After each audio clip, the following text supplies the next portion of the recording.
ating bansa. Tulad po ng sabi ng ating Bonjen kanina, na kayo po ang backbone ng ekonomiya ng ating bansa. Mahigit $38 billion po ang remittances na ipadala po ng ating mga kababayan malaki ng remittances sa ating bansa. Kaya dapat po, mas bigyan po natin ng pagpapahalaga ang ating mga OFWs. Dapat po natin protektahan ang inyong mga karapatan. Alam ko po, iba-iba po ang mga problema ng ating dinadanas. Iba-iba po ang mga problema at sitwasyon ng ating mga OFWs sa iba't ibang bansa dito po sa ating mundo. Kaya naman po, ako po'y natutuwa na nabigyan po ako ng pagkakataon na makaharap po ang ating mga kababayan dito sa Hong Kong para pakinggan naman po ang inyong mga problema.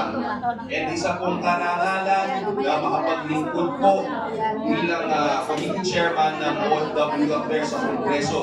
Dahil napakalapit po sa aming puso ang ating mga OFWs. Kaya makakaasa po kayo kung ano po ang kailangan pa namin gawin para makatulong po sa ating mga OFWs. Pagtutulungan po namin yan dyan sa Kongreso hanggang sa Senado para mas mapataasan pa po ang budget may bigay po sa ating mga ahensya na makakatulong po sa ating mga kababayang Pilipino na malayo po sa kanilang mga pamilya. Kaya yun po, alam ko, marami pa hong magsasalita. Ako po'y magpapasalamat po sa inyo lahat sa mainit po na magtanggap sa amin. Muli, palakpakan po natin ang lahat ng ahensya na nandito ngayong araw na ito para magbigay serbisyo. Napaka-importante po na ang ating gobyerno ang lumalapit po sa ating mga kababayan.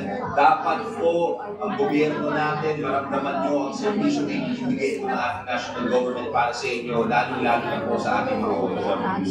So muli, mabuhay po kayong lahat. Mabuhay po mga OFWs dito sa Hong Kong at sa buong mundo. God bless you all. Maraming salamat. Maraming salamat po.